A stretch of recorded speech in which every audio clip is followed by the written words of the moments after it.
सल्लल्लाहु अलैहि या मोहम्मद या सय्यदी या हबीबी या रसूलल्लाह सल्लल्लाहु तआला अलैहि वसल्लम नूरम मिन नूरिल्लाह। सल्लल्लाहु अलैहि या मोहम्मद या सय्यदी या हबीबी या रसूलल्लाह सल्लल्लाहु तआला अलैहि वसल्लम नूरम मिन नूरिल्लाह।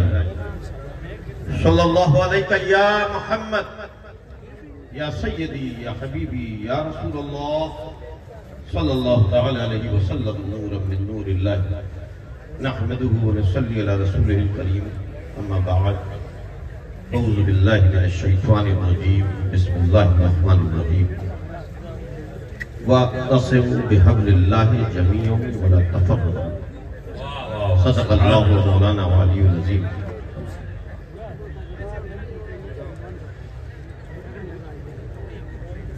अल्लाह की रस्सी को मजबूती से थामे रखो और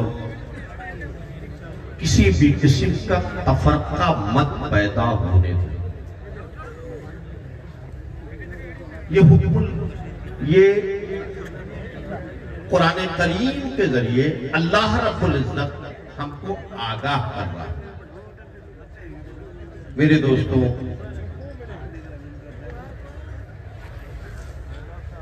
hold the rope of almighty Allah. Allah की रस्सी को मजबूती से थामे रखना।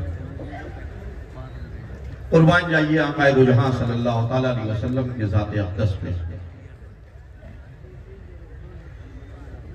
क्या दस्तूर दिया है, क्या जिंदगी गुजारने का तरीक़ेकार दिया है। जिंदगी का कोई शोबा ऐसा नहीं है जिसमें आपने रहनुमाई न फरमाई। मालूम है, दुनिया की दूसरी कौमें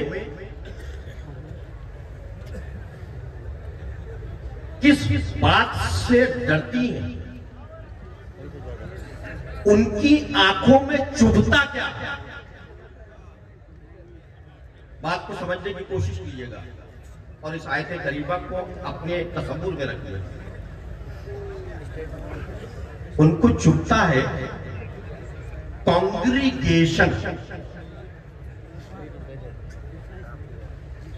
एक साथ एक मकसद के लिए किसी जगह पे जमा हो जाना। और ये फलसफा या तरीकेकार किसी ने नहीं, आक़ाए दो जहां सल्लल्लाहु तआला अलैहि वसल्लम ने दिया। एक जगह एक साथ एक मकसद के लिए जमा होना। दुनिया जमा करती है तो लोग जमा नहीं होते। कोई मकसद नहीं, कोई पर्पस नहीं, कोई तरीकेकार नहीं। लेकिन आक़ाए दो जहां सल्लल्लाहु तआला अलैहि वसल्लम ने तुम्हें हर वक्त जमा करने के तरीकेकार दिए, इत्तेहाद का तरीका दे दिया, जमा होके फिक्र करने का दस्तूर दे दिया। वो क्या है? वो मिराज का सबसे बड़ा गिफ्ट, वो नमाज। सुभान अल्लाह, सुभान अल्लाह। वो नमाज का तोहफा, और उस तोहफे को जिंदगी में इंप्लीमेंट कैसे करना है उसका भी तरीका दे दिया। घर में नमाज पढ़ोगे नमाज हो जाएगी, उसके वक्त से पढ़ोगे नमाज हो जाएगी। लेकिन जब अल्लाह के घर में आओगे, जमात के साथ पढ़ोगे तो नमाज भी होगी और जो बेनिफिट्स है, जो उसके बेनिफिट्स है वो ज्यादा हो जाएंगे।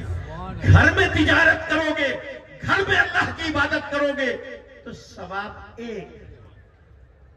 अल्लाह के घर में आके इमाम की क़यादत में अल्लाह के हुजूर अपनी जबी को झुकाओगे तो सवाब बढ़ जाएगा, सवाब बढ़ जाएगा। इसमें हिकमत क्या है?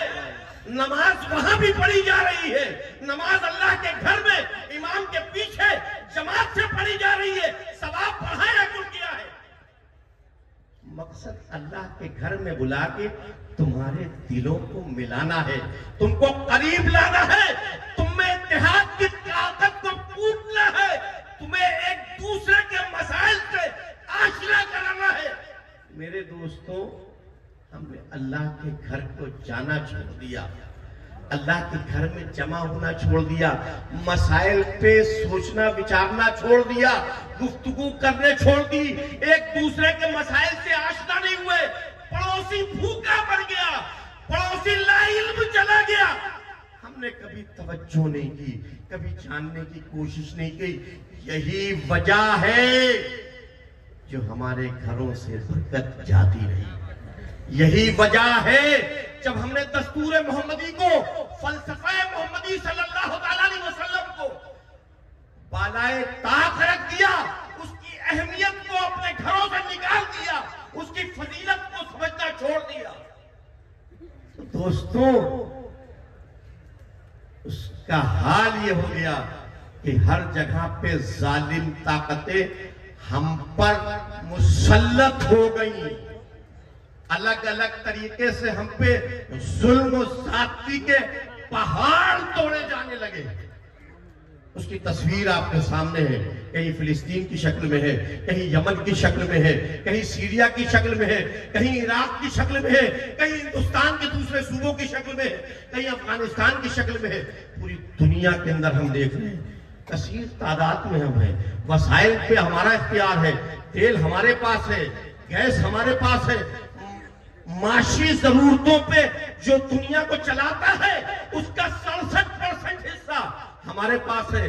लेकिन हम कमजोर हैं, हम पर जाबिर हुकूमतें जबर कर रही हैं, हमको, हमारे मराकिज को, हमारे हौसलों को तोड़ने की कोशिश कर रही हैं। मेरे दोस्तों, इसका सिर्फ एक ही तरीका है, इसका सिर्फ एक ही रास्ता है।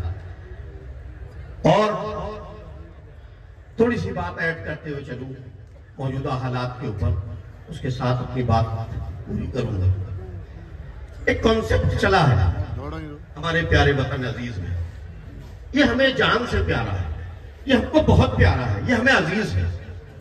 और इसकी मोहब्बत का पैमाना जानना चाहते हो? 1857 की तारीख पढ़ो।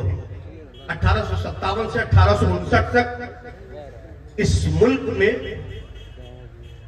उलमा ने, मशाइख ने, जब ब्रिटिशर्स ने जुल्म के पहाड़ तोड़े तो उन्होंने फतवे दिए, तहरीक चलाई, इस मुल्क को ऐसे जाबिरों से आजाद कराया जाए। और जिन लोगों ने इस तहरीक को चलाई, जो आगे आगे खड़े हुए, ऐसे 27,600 से जायद उलमा को, मशाइख को, मैं जिम्मेदारों की बात कर रहा हूं, आवाम की बात नहीं कर रहा हूं, उनको अंग्रेजों ने फांसी पे चढ़ा, उनको लटका दिया, उनको कत्ल कर दिया। ये वो कौन लोग थे? मेरे दोस्तों, ये सफ़े हम पलटते नहीं, ये तारीख जो आज के हुकूमत पे बैठे लोग हैं, इन सफ़ों को भूल रहे हैं। ये वो लोग थे जिन्हें इन मदरसों में पढ़ाया गया था और जो ये सबक दिया गया था कि जब मुल्क के ऊपर आ जाए तो तुम अपनी जानों को कुर्बान कर देना। ये जानों, अपने मुल्क में जानों को कुर्बान करने का सबक इसी आस्थाने से, इसी मदरसों से लिया गया, जिनमें ये जज्बा था, जिन्होंने ये लेसन दिया, जो तारीख कहती है कि मुल्क में जान को कुर्बान कर देना, उसको जबर से बचाना, ये दीन मोहम्मदी है। मेरे दोस्तों, आज ये साजिश, कॉन्स्पिरेसी हो रही है। कुछ कम अक्ल लोग इस कॉन्स्पिरेसी को रच रहे हैं, साजिश को रचने की कोशिश कर रहे हैं कि ये इदारे बंद कर दिए जाएं, ये इदारे बंद किए जाएं। मैं बताना चाहता हूं उनको, वो नोट कर ले, इन इदारों से बुराइयों को दूर किया जाता है, अच्छाइयों की तरफ लाया जाता है। इन इदारों से इंसानी हुकूक की बाजियाबी होती है। यहाँ ये सबक दिया जाता है कि देखो, तुम्हारे पड़ोस में कोई भी हो, हिंदू हो, सिख हो, ईसाई हो, ऐसा भी हो, अगर तुम नबी के चाहने वाले हो तो तुम पे लाजमी है कि वो भूखा ना सोए। देखो, तुम्हारे ऊपर ये लाजिम है कि तुम जहां रहते हो वहां सुकून रहे, वहां अमन रहे, वहां शांति रहे। अगर तुम अपने आप को नबी का दीवाना कहते हो, नबी का चाहने वाला कहते हो, तो तुम पे ये लाजिम हो जाता है कि तुम अमन को तलाश करो, अमन की पैरवी करो और अपने इलाके में अमन को फैलाओ। ये दर्श ये सबक, ये लेसन इसी दरसगाह में दिया जाता है, इसी आस्थाने से दिया जाता है। इनसे कहा जाता है कि शराब बुरी चीज है, इससे दूर रहो। इनसे कहा जाता है कि माँ और बाप की इज्जत करो, उनसे अपनी आवाज को बुलंद मत करो, इनका एहतराम करो, इनकी खिदमत करो। अगर ये सबक देना, अगर ये इदारे बंद हो जाएंगे तो दुनिया में उरियानियत फैलेगी, दुनिया में आतंकवाद फैलेगा, दुनिया में कट्टरता फैलेगी, दुनिया में इंसानी हुकूक को अपने लोग पैरों की तरह कुचलेंगे। इनको तो आबाद करने की तहरीक हुकूमतों को चलाना चाहिए, इनको तो बढ़ाने के लिए सहयोग देना चाहिए। वो लोग फिर से गौर व फिक्र करें जो इस किस्म की साजिशें रखने की कोशिश कर रहे हैं। मैं कहना यह चाहता था कि अल्लाह ने कुरान करीम के जरिए हमको यह सबक दिया, अल्लाह की रस्सी को मजबूती से पकड़े रखो और अपने अंदर किसी भी किस्म का तफरका मत पैदा होने दो, बटो मत, डिवाइड मत हो। कास्ट की बुनियाद पे, क्रीड की बुनियाद पे, जबान की बुनियाद के ऊपर, सूबे की बुनियाद के ऊपर किसी भी चीज को अपने बीच में हाइल मत होने दो।